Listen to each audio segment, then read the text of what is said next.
안녕하세요.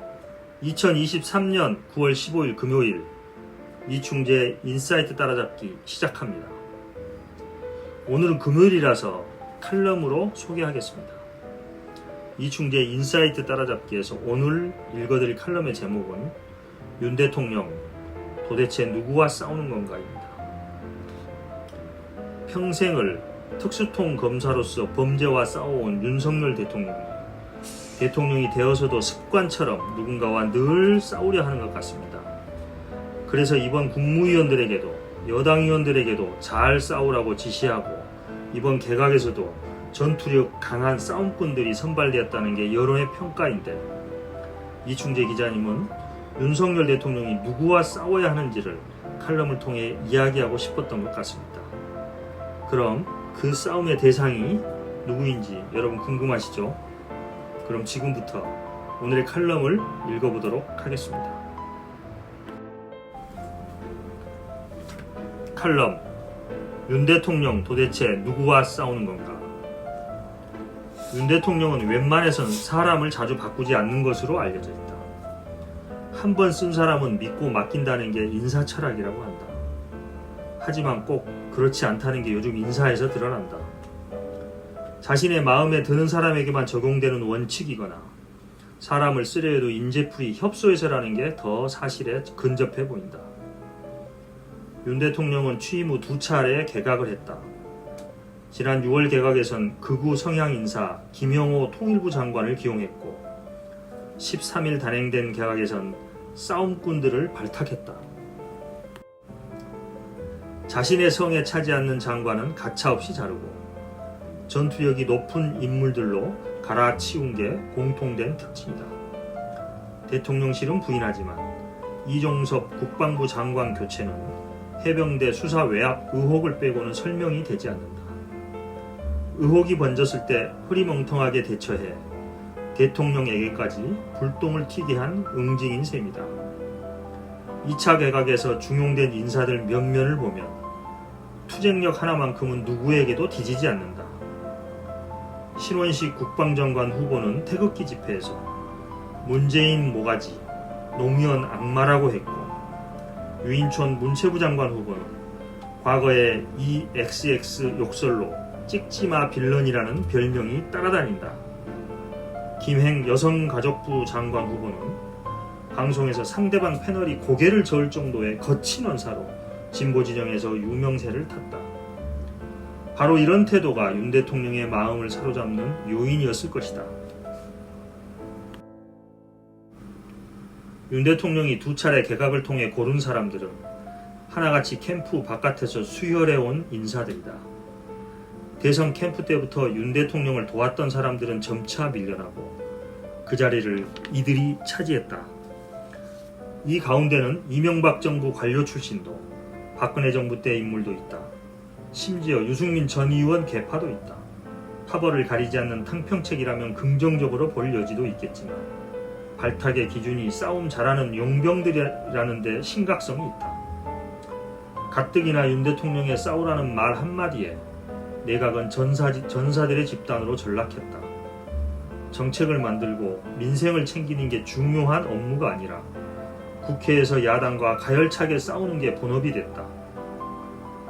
멀쩡하던 국무총리가 갑자기 고성을 지르는 모습은 생경하다 못해 안쓰러울 정도다.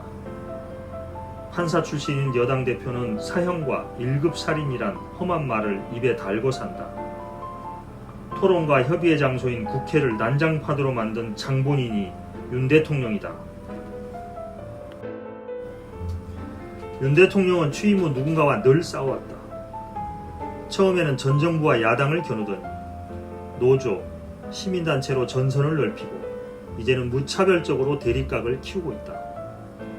졸지에 이권 카르텔이라는 오명을 쓰고 예산이 대폭 삭감된 과학기술계까지 적으로 돌리는 양상이다. 급기야 언론을 정치 공작을 벌이는 세력으로 몰아 대대적인 탄압에 나섰다. 여당에서 후쿠시마 오염수 방류를 걱정한 연예인을 개념 없다고 직격한 걸 보면 문화예술계 숙청도 머지않아 재현될 모양이다. 윤 대통령의 이런 행태는 자신을 비판하는 사람을 굴복시켜야 할 대상으로 여기는 잘못된 인식이 원인이다. 피의자는 반드시 잡아 넣어야 한다는 검사 시절 습성의 영향이 클 것이다. 하지만 대통령이란 자리는 다르다. 모두가 같은 국민인데 누구를 끌어안고 누구는 배척하는 게 대통령의 올바른 자세일 수는 없다.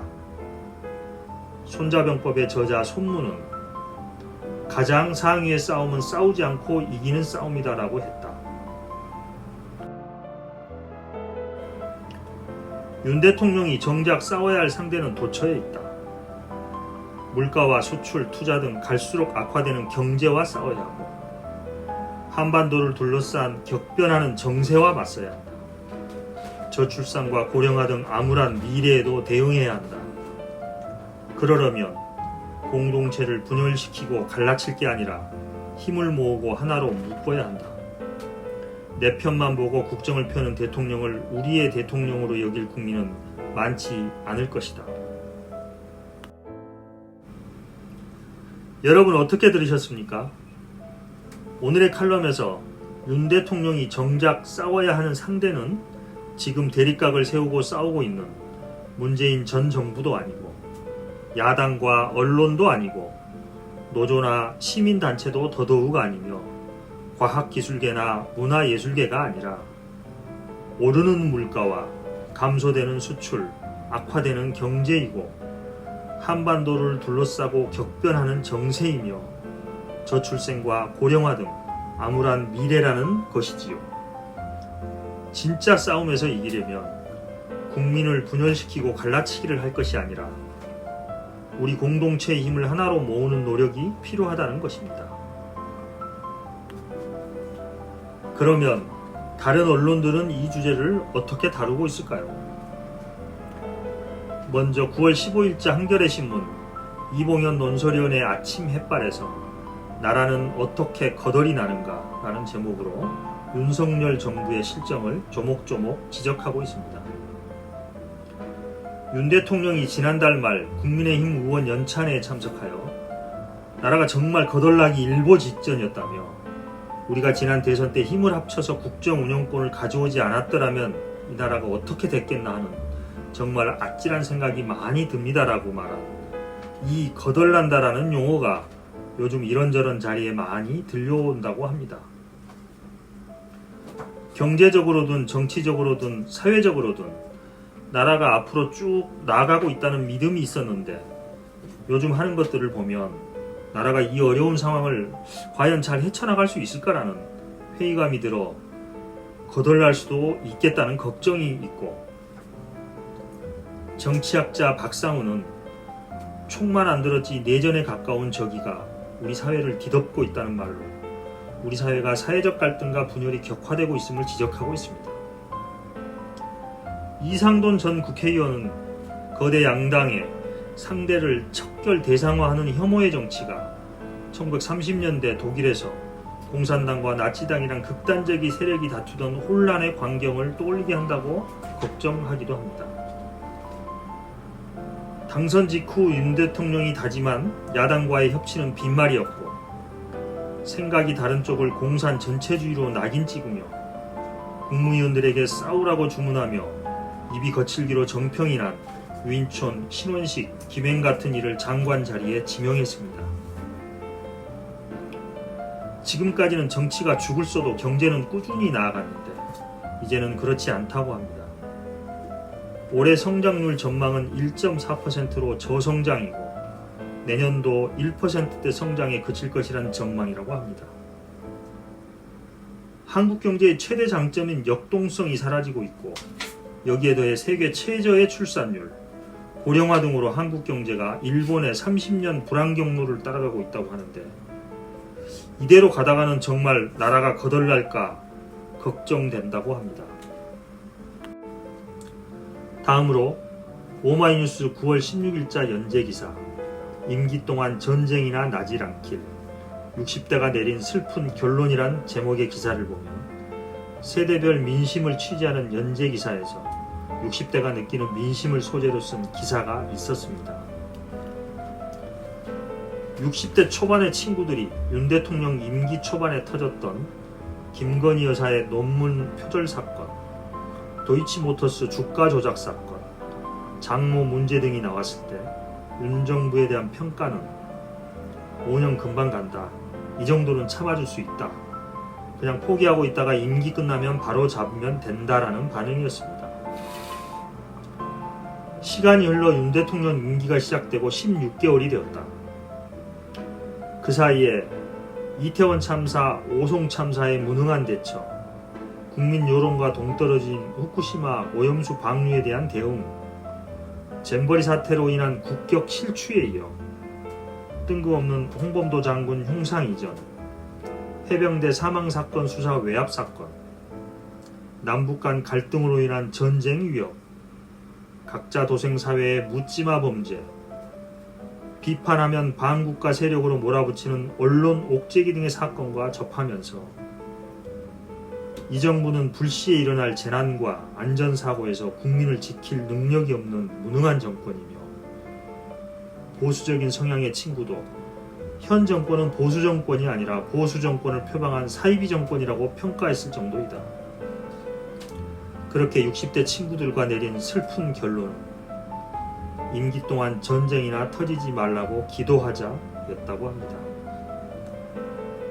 내년 총선에선 상식적인 국민의 심판을 받을 것이며 좀 더 상식적인 대통령과 정치를 보면서 우리들의 아이들이 기꺼이 아이를 낳아 키우고 싶은 세상을 꿈꾸는 것이 불가능한 꿈일까요?